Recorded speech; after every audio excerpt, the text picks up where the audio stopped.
Hey y'all, it's Joey Richardson.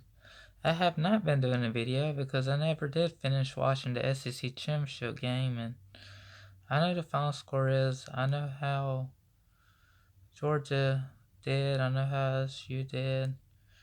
Without throwing stats around, I just know Fromm didn't turn it around, and he didn't have the receivers. I mean, there was a couple receivers that got hurt during the game, and then he had one suspended for a half. That really hurt Georgia. The offense couldn't get it done. They only scored 10 points the whole game. And yeah. And for those who are blaming Fromm, yeah, not all his throws were bad though. There were drop passes too. And I cannot stand the fans who trash Fromm. I just want to just find them and get in a cage. Let's get some gloves on and let's pound and see who's got the better, who wins the fight. Of course, I would want it to be a sanctioned fight. If any of the fans who dislike Fromm have a problem with me, of course they had to be a guy too, because I would not fight a girl, not even if she was a manly girl or a manly woman. But no, so please be behind the team and support Fromm without trashing him. That's all I ask for that. And LSU, Joe Burrow, well, he came away with the Heisman Trophy, and he did give a Heisman-like performance in the game against Georgia. Yeah, he looked really good, and he ran for some yards as well. I mean, he's a good dual threat QB. Georgia doesn't really have that right now. Fromm only runs when he has an opening and can get the first. Most of the time, that's usually when you see Fromm run, is if there's enough hole for him to run for the first down and then slide after he gets past the marker.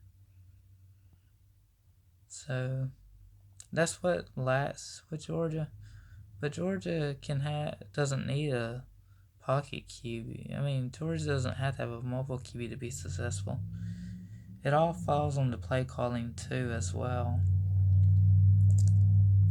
As much as Kirby wants a mobile QB, he may have a hard time finding one that's very mobile that would go to Georgia. But we'll see.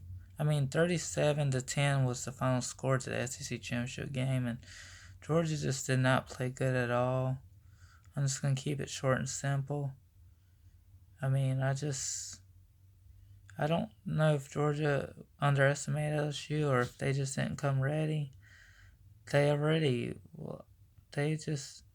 had one receiver already out and then one suspended for half the game.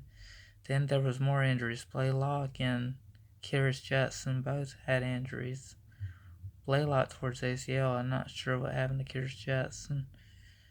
But I do know that LSU, I think they did earn the top spot in the playoffs. But Georgia earned a trip to a New Year's Bowl, the Sugar Bowl against Baylor, who lost to Oklahoma, who jumped Georgia for the last playoff spot. Of course, Georgia losing, they weren't going to get the playoff spot. I mean, even though there was the playoff committee thought about putting Georgia in it anyways, no, I would have not wanted LSU and Georgia in the first round. That wouldn't have happened. And if it would have been another LSU win.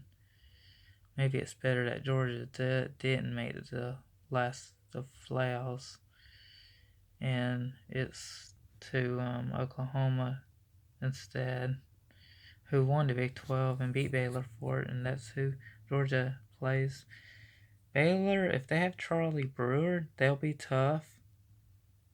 Their second and third string quarterbacks, the third stringers sparked them against Oklahoma. It's just after Brewer went down, the backup had trouble moving the ball, and then they went to the third string, and he helped them out pretty well. But Oklahoma still ended up pulling out the win. But but Baylor's got a good team, especially if their starting quarterback is able to play. It's gonna be a tough game for Georgia. I don't know if he's very mobile, but I know he throws better than the other two quarterbacks on the depth chart.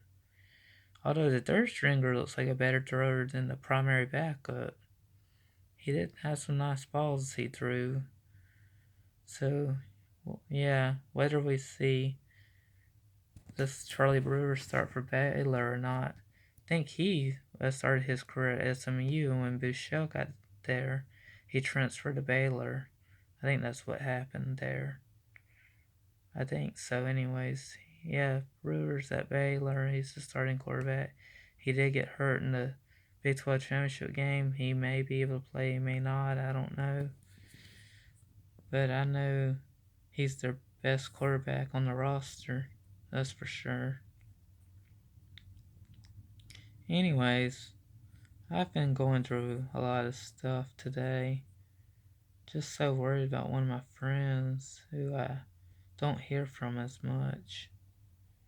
She's got a 3-year-old, and even though she hasn't been going to school, she still has a job, I know, but oh, I've been pretty depressed and I just can't clearly I just don't have a long video to share like I normally do. Because it's 7 days into Christmas, and I want to go ahead and say Merry Christmas to those who I don't have on Facebook and who I probably won't, who probably won't get to tell me Merry Christmas on Facebook or get to hear from me. For those who have subscribed and I don't know you, thank you so much. And I just want to say the SEC championship game, I just could never get myself to watch the recording because Georgia just played terrible. And I just want to be thankful that I have people who watch the videos, even if it ain't a lot. It's still. But the long touchdown by Georgia was caught by George Pickens in the second half. But LSU just had too much offense, and Georgia's defense didn't play as well in the second. Georgia's defense just didn't play as well in the second half. It's just when the offense can't get going and defense is on the field for so long. It's just like you're just gonna it's like defense was just gonna let LSU erupt. It's like Georgia laid down because the offense couldn't do anything. And those receivers leaving early for the NFL, they should be ashamed of themselves for not staying and getting another crack at a playoff spot. Including an Isaac Nauta who got drafted in the 7th round. He should have stayed another year. But now we realize that Kirby might be controlling the play calling on offense and both defense. I don't mind him being in on it as far as defense goes, but he should trust his coordinators to call plays. But both of them were first-year offensive coordinators or coordinators for their respective side of the ball. So I guess Kirby felt like he had to be involved, and maybe Chaney, who had an experience as a coordinator, maybe his play calling was blamed for when it was Kirby telling him what to call. Who knows? But y'all, I just hope everybody has a Merry Christmas, and hopefully I get better and I stop worrying about my friends so much.